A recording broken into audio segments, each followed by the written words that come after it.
Welcome to Impact Wrestling. Now, before I get started, I have to address something. One of my subscribers asked me, hey, are you going to do a video on the change in WWE from PG to TV 14? I thought about it, and I decided to put it here instead of making a gut report because if I'm going to be honest to you guys, and I'm always as honest as possible, it doesn't mean a damn thing. Now, what do I mean by that? Let's put this in very simple perspective. WWE, what have we been getting for nearly 10 years now? A product that sucks, and it's not because it was PG. It was due to the fact of bad writing coming from one man. And this subscriber, you know who you are, my friend. I do respect you. And you're happy they're moving away from PG going to TV 14. I can understand your joy about it because you think you're going to get a lot more edgy and more cutting edge or more sexual stuff on TV, and you'll get it. But think about this for a minute. You actually think the writers, remember, WWE has a roughly between 27 to 34 writers. I put in the comments 32 to 34 writers, but from what I remember now, they have gotten a few of them. They released them, so it could be between 27 to near 34 still. I know they released some people, so it could still be 27 or it could be near 34. But let me tell you something. You tend to forget, my friend. Who is the one who is in charge of creative? Who is the one who has been known and has done before Raw or SmackDown's supposed to start? Tears up the damn script that the very writers that they're paying, remember, they're paying writers to write stuff for these wrestlers to do storylines, and some strange, weird individual goes and takes a piece of paper and goes and throws it away and says, "This is stupid shit. I'll write it better." Vincent Kennedy McMahon is the major writer on Raw, SmackDown, NXT 2.0, Main Event. Even though he doesn't usually deal with Main Event, he always has a hand in something and telling Bruce Pritchard, Mr. Brother Love himself, to check this stuff for him when he's not watching. So for you, my friend, you say you want to know if I'm going to do a video, here's your video. Am I happy about TV 14? It doesn't matter because we still get the same writer, not writers. Even though they have between 27 to maybe near 34 writers in the company, you still have one person who decides when it's time to write and will write the way he wants. And that's Vincent Kennedy McMahon. He will override any writer and go, which he has done in the last 6 to 8 months. Easily. So I've addressed it. There was no reason to do a video. Now, what did we get here in this show? It wasn't totally bad, but as you see in the title, how about these stories? Or what about these stories? I can't remember, or am I going to do these stories? Or what about these stories? I'm going to tell you what I think about certain stories. And here we get started. Deaner and Joe versus Motor City Machine Guns and Josh Alexander. Now, I left out Eric Young on purpose for that because at first Eric did not come out with Deaner and Joe. They thought they were going to go all by themselves. And then eventually you get Eric Young coming out separate from them. Now, here's where it gets interesting. The story that we have right now for the Violent by Design. Deaner has been going off on his own, making decisions over Eric Young. That's the obvious thing. Joe Doerling is a follower. He's muscle. He's going to listen to whoever's in front of him. And when you see this, the question's going to be, what are they doing with Deaner? Because this is not about Eric Young. This is about Deaner. At this point in the story of Violence by Design, Deaner has caused Joe Doerling to lose his winning streak, which I'm going to tell you right now, has never felt like a winning streak because they never made it about a winning streak. This has always been about Violence by Design. They mention it once in a while, but Joe Doerling has never gone off on his own, or at least barely gone off his own, to prove how great he is. So here means nothing. His streak meant nothing because it didn't make it feel like anything for me personally. But now they're trying to do something with Diener, who was the very first disciple of Violence by Design. Now I know y'all could say, dude, what about Joe Doerling? Joe has never been feeling like a direct disciple that has been converted. It is Diener who was the first convert. Now they've gone full circle with the very first person other than Rhino himself, who is still out because of a knee injury that he got surgery on. I don't know where it's going, but at least there is a story. Hopefully it was written by Eric Young himself, because honestly, when it comes to creative of Impact Wrestling, they are very miss and sometimes hit. Let's move on. Second match, Maclin versus Joe.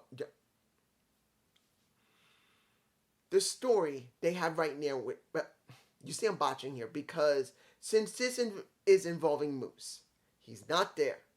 You wonder where Steve Maclin stands, because he helped out Moose over a Sami Callihan. Does this mean that Moose is working with Maclin? No.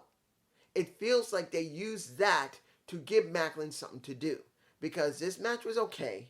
It was not a bad match.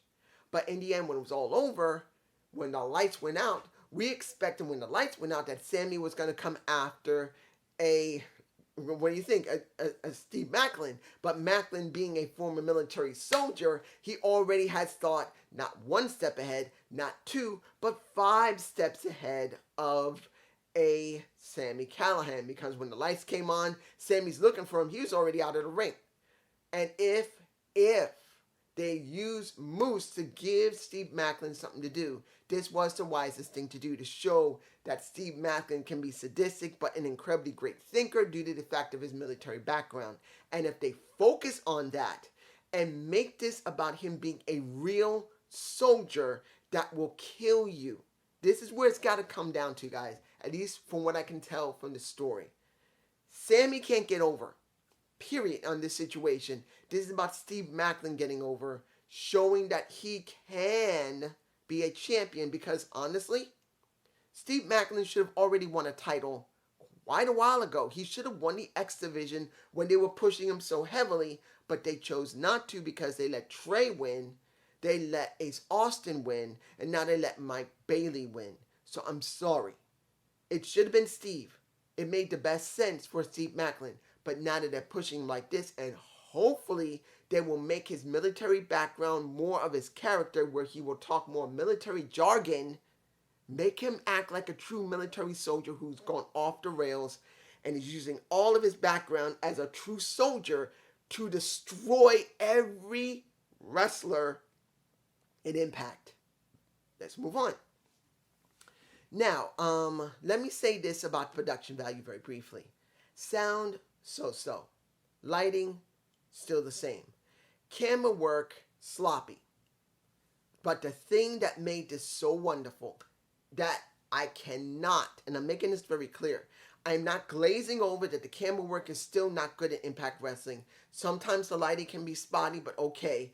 Audio can be somewhat alright, but this basically not glazes over it, but can compensate easily for it, because the fans, and I believe it's still in Georgia, the fans in this venue are excellent.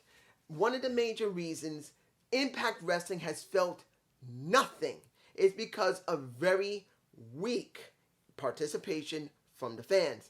I'm sorry. If you were a fan that was in one of the Impact tapings, unless you were cheering your ass off louder than absolutely everybody else, which most of them barely cheered in most of the places they went, it has felt very lackluster. It's never felt important. Here, even though they weren't incredibly loud, they were active, and that helps this product immensely. So even if the lighting was truly bad, which it was okay, the audio might have been bad, it was kind of so-so if you hear it, but generally the camera work was sloppy. It was not horrendous, but sloppy. This helps to compensate, because I felt true participation and true interaction. I'm just saying. Now, let's get this over with. the Undead Realm. We had CG of the Undead Realm, similar to Karate Man. That was, you know who he is, you know him, you love him, Ethan Page. This is what the Taya Valkyrie and Rosemary did. Was it done well? Well, look, you guys know me. I have a secondary channel where I do computer animation.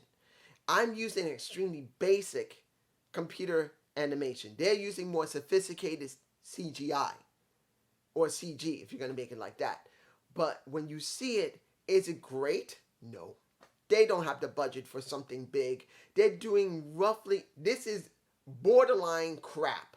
This is top tier video game to movie in a movie studio.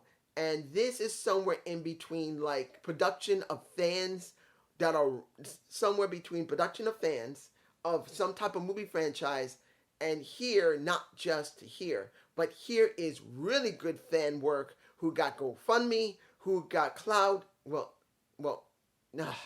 Let me just put it to you like this. They were above average when it came to the CGI. Doesn't mean it was great, but it was above average. They got Jessica, not Havoc. Jessica. That is the one that was mentioned. That is the one that's shown. Isn't that a bite off of what happened with Su Yung doing Sue? Tell me if I'm wrong below. Doesn't this feel like Su Yung turning to Sue or Susie? Now, I'm not saying that is a bad thing, but it is what they did with Su Yung because they really didn't have anything for her to do, so they switched her from Su Yung to Susie and then Sue. No, Susan. Sorry. They had Suzanne,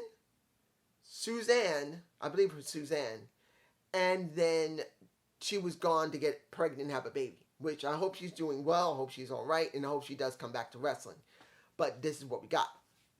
Now, going from there, let's go Chelsea Green versus a Mickie James. Now, it was interesting.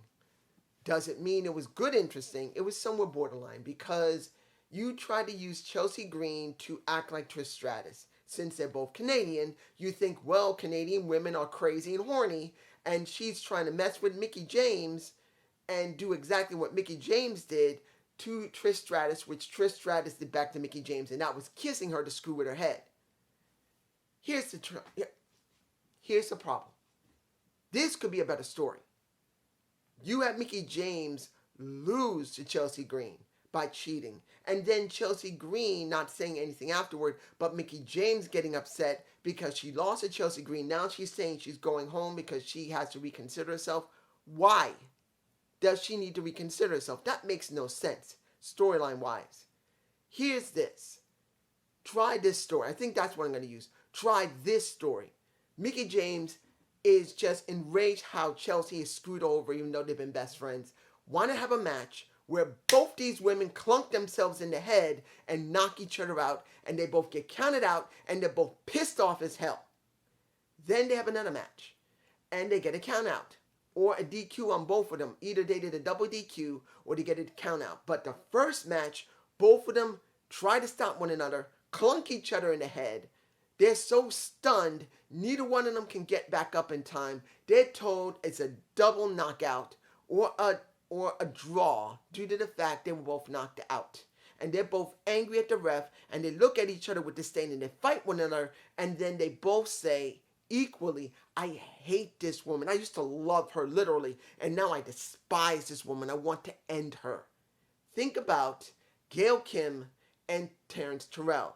Now, it wasn't the same type of story, but the heated rivalry is similar to that, where they both really did care about each other, and they despise one another. Wouldn't that be better than having Mickie James' job to Chelsea Green by cheating, and then she's got to go home because she's upset that she lost and needs to reevaluate herself?